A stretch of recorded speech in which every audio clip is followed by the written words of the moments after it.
Welcome everyone to the New Fly Fisher. We've all dreamed about a special fishing destination where the fish are huge and plentiful and the scenery breathtaking. In today's program, we're traveling to Labrador to visit 2 lodges to fly fish for both massive brook trout and ferocious northern pike.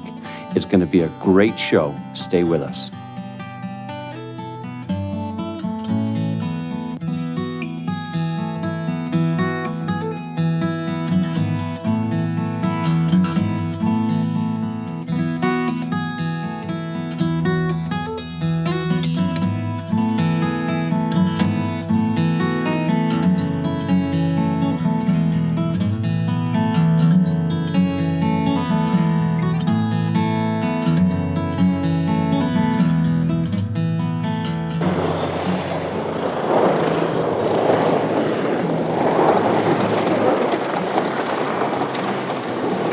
There's something truly magical about flying into a remote location like Awesome Lake, which is located in the Tilley Mountains of Labrador.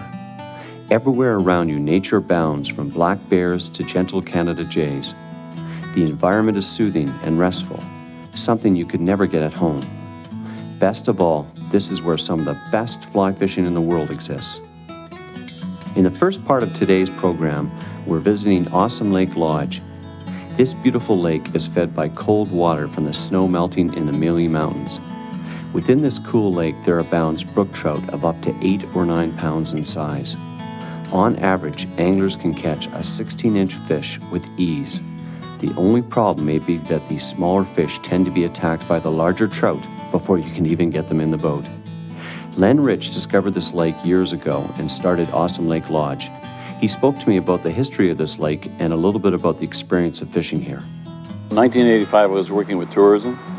My job was hunting and fishing development officer for the province of Newfoundland and Labrador.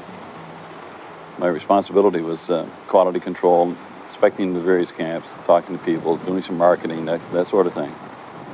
While I was traveling down here, on the advice of a colleague of mine, we came in here, my pilot and I, to catch a few brook trout. We were on our way to the coast, and we had to stop for lunch somewhere, so we sat down in here.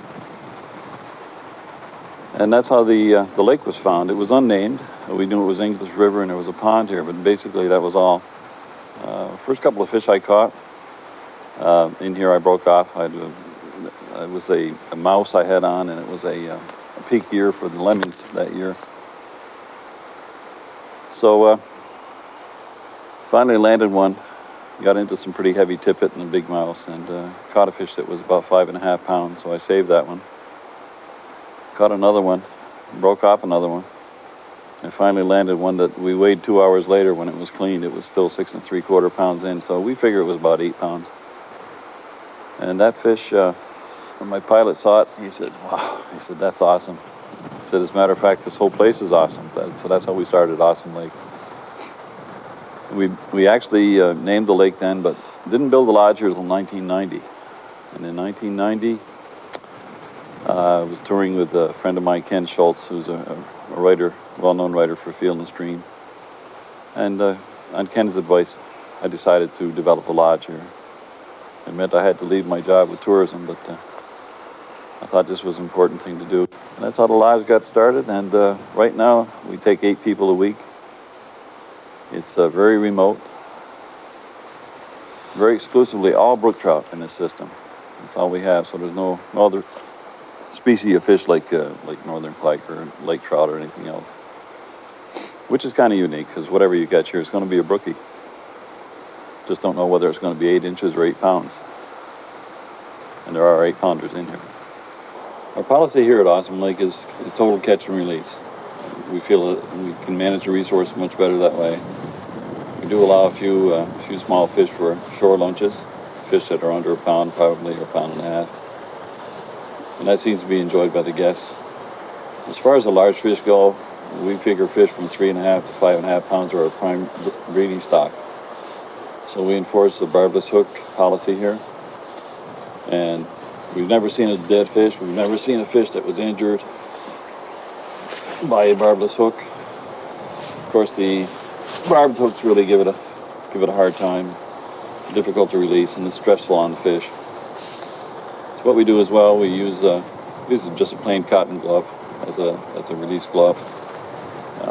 able to grab the fish and grab it by the tail and keep it in the water. Might take the fish out for a few photographs, but basically keep it out for just a few seconds, and we make sure the fish is resuscitated before we release it.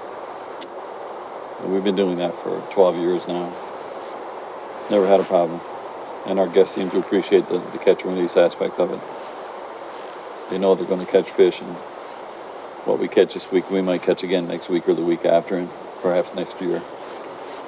I think a lot of these, oh my God, what a size of a fish. Oh my God, he came out of nowhere. The big V.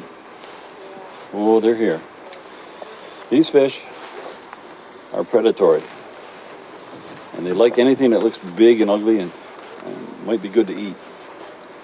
And what I'm tossing out, this big Dahlberg diver, is just that.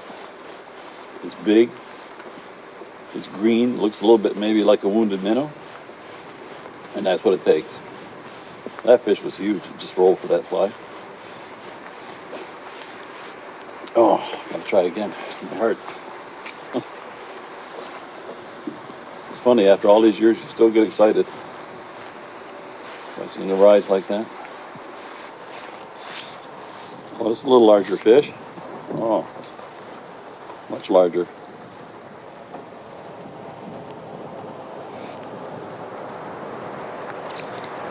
Oh, big guy's got the little guy. Hang on. Oh, jeez. Can't hold him. Can't hold him. Big guy got the little guy.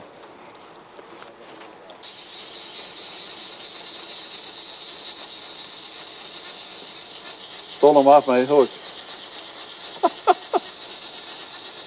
It was another cannibal. What we're using for streamer fishing tonight, one of my favorite flies. It's a butt monkey. This is basically, yeah, I know, it's funny, but the butt monkey is a pattern done by Bob Linseman and Scott Smith, and it's basically to represent the sculpin. Sculpins don't necessarily have to be in a system, but I think, you know, for the big trout to be interested in them, I think what's important, there we go, is that this pattern has got the right silhouette to represent a lot of different types of bait fish, whether it's smaller brook trout in here. I think you've got suckers and whitefish and some other things.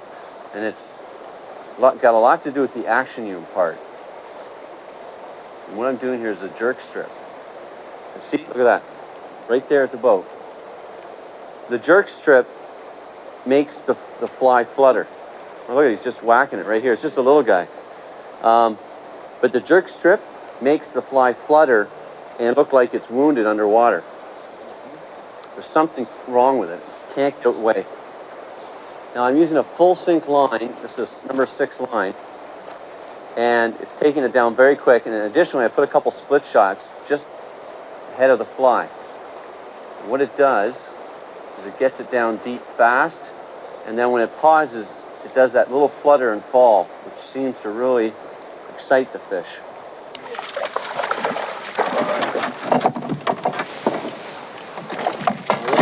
Just pounded this, just as I brought it to the edge of the current.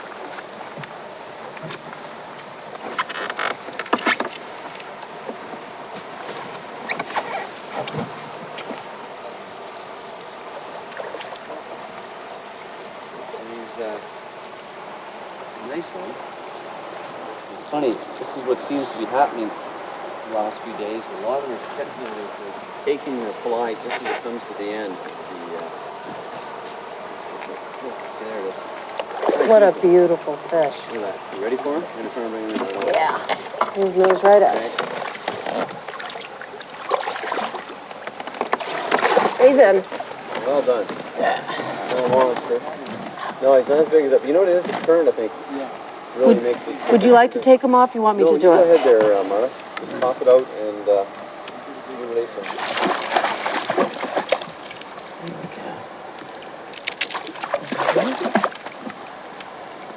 It's nice of him to turn around.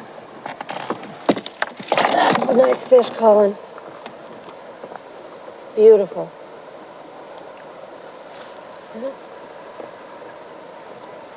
Just beautiful. Good job. On Awesome Lake, you can catch large brook trout on even flies as small as size 22. On one evening, I went out with several guests from the lodge, and we sight casted to rising brookies using a number of different emergers and dry flies. The action was hot, and the scenery was outstanding. Tell them what it is. That's a nice fish. The jailbird? Okay. Well, it actually started at a time when I was married. My husband and I had gone to Colorado, and we were fishing for big cutthroat trout. And we could tell that they were hitting these nymphs. But everybody was fishing these San Juan worm patterns. And I had never seen that before. Oh, this is a nice fish, you know that? And I would love for somebody to net this for me. And anyway, so we came up with this pattern on a scud hook, at a size 16, that had a white foam head to imitate either the gas escaping from the casing or wing escaping. And mink. We had mink stole from a tag sale, and we were pulling out the real fine hairs and making a dubbing out of it. And it's a nice fish. So what we did was we made this, and we call it the Blair's Emerger. So then we come back, and we're fishing our home waters in Massachusetts. And we decided that we wanted to come up with a pattern for the blue-winged olive when it was in the nymph stage. So I said, well, let's put blue-winged olive dubbing and give it a rib to change the look of it and do the white foam head. So we did that, but we hadn't come up with a name for it. So we go over to the river and we're fishing it. And I hook into a fish, and I had to call out to my husband to tell him what I was using. And all I could think of was something having to do with the stripes. And on convicts' uniforms, they had stripes on their uniforms, and they used to be called jailbirds in the olden days. So that's why I call it a jailbird. And I thought, nobody will know what it is when I call it out, so it'll be our secret.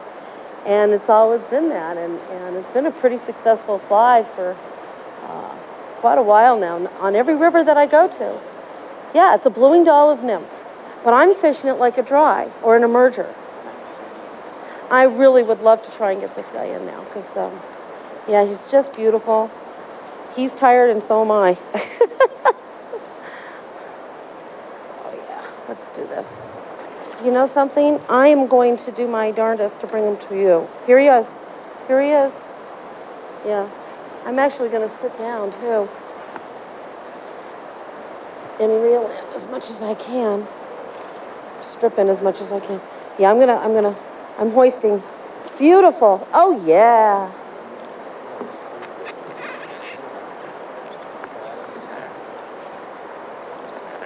Isn't that a pretty fish?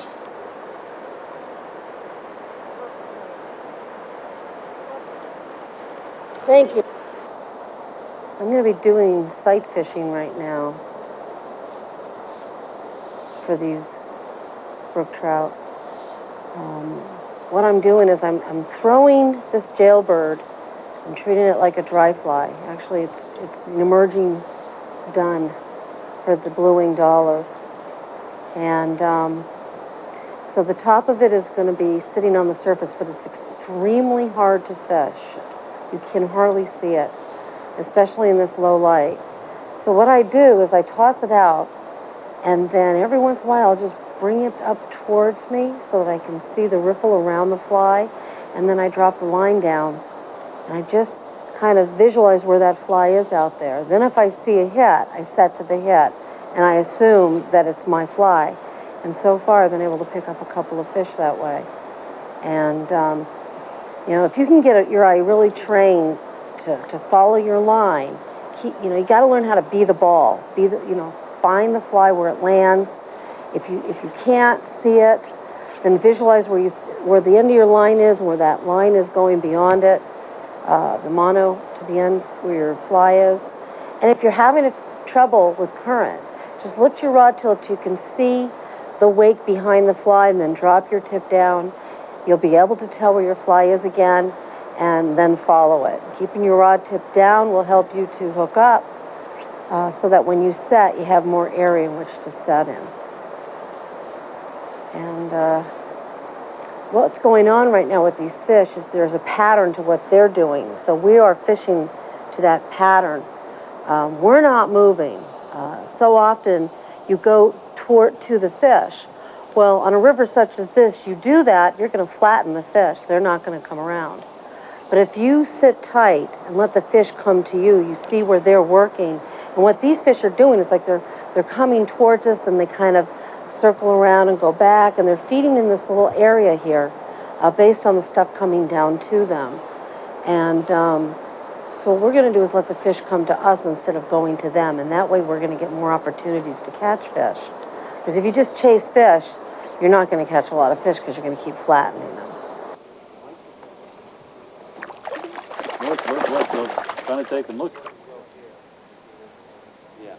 That's because there's ledge over there that the mice would fall off of. It would make more sense if they would work there. He's not a bad fish. Boy, did he take that hard. I tried to eat him. That was awesome. I can't believe it.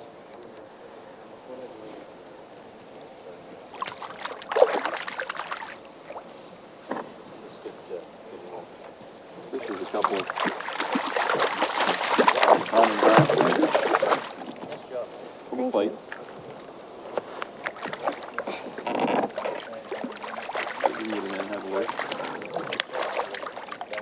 Look at, there's one right here too. This time he took a little more on See. Hodgman. There's two of them there sipping.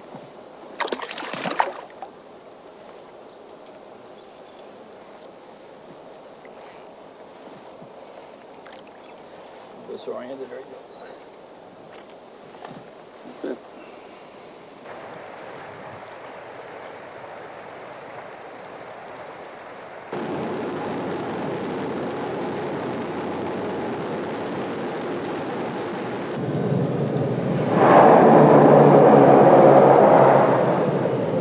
Eagle Lake is part of the famous Eagle River system. Eagle Lake Lodge has been there for quite a few years, and thanks to a strict catch-and-release policy, the fishing has remained excellent. In this watershed, there exists both huge brook trout and also northern pike. Personally, I enjoy catching northern pike as much as big brook trout. The pike are aggressive fish and very strong, especially when they use the current to their advantage. Oh, man. Woo!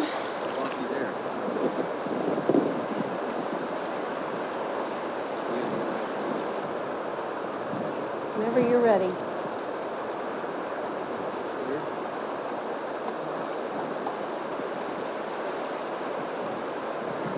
Cheeseburger. The brook trout and pike coexist in a delicate balance of predator and prey, and consequently, anglers are often not sure what they've hooked into. One day while casting for northern pike, I quickly realized how true this was.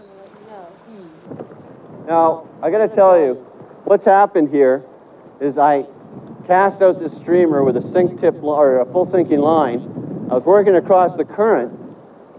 I had a fish on, it was a pike, and then what happened was it got off. I had it sitting on the top of the water for a second there when I turned to talk to Wally, and it looks like about a 3.5 pound brook trout has taken my fly. That is why I love fishing here in Labrador.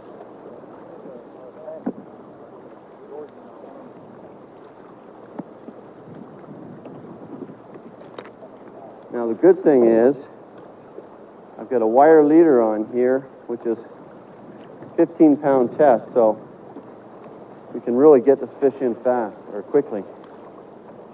Look at that. Oh, that's.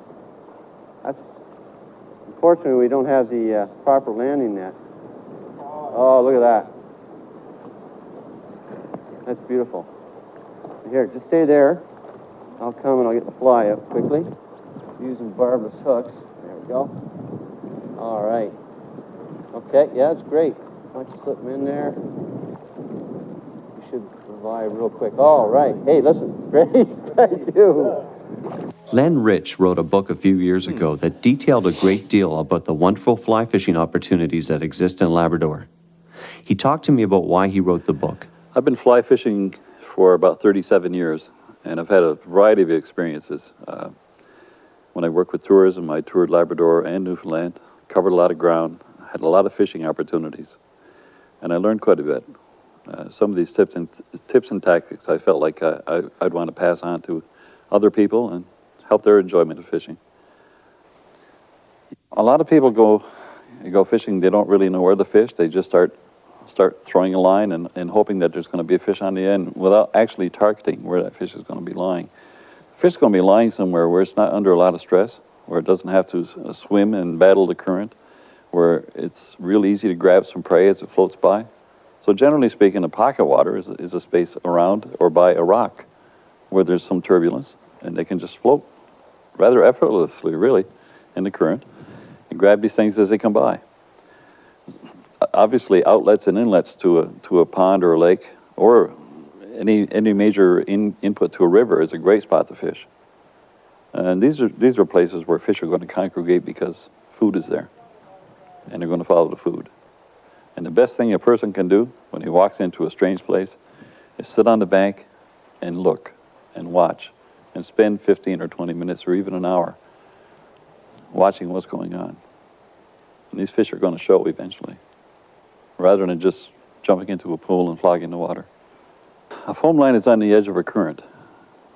It's where fish will lie without having a lot of troubles battling the current, and yet they're available to catch that food in little back eddies as they form coming by. The food is drawn into those, and they'll just stay on the side. That's where your foam line is also. A foam line is just a spot just on the side of the current. And if you can identify a foam line, that's where food is going to be. Food gathers there, and that's where the fish are. We're fishing them in the current now, see? And the head rises up on top. We're just swimming back.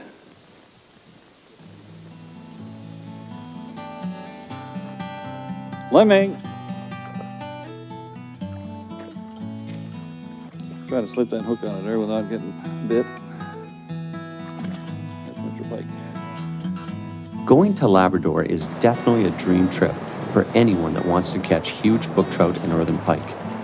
We hope today's show provided you with some valuable information about this great destination, and that sometime in your life you get the opportunity to visit this fly fishing paradise. To learn more about this program or about our series, please visit us on the internet at www.thenewflyfisher.com. Thanks for watching, and we'll see you next week.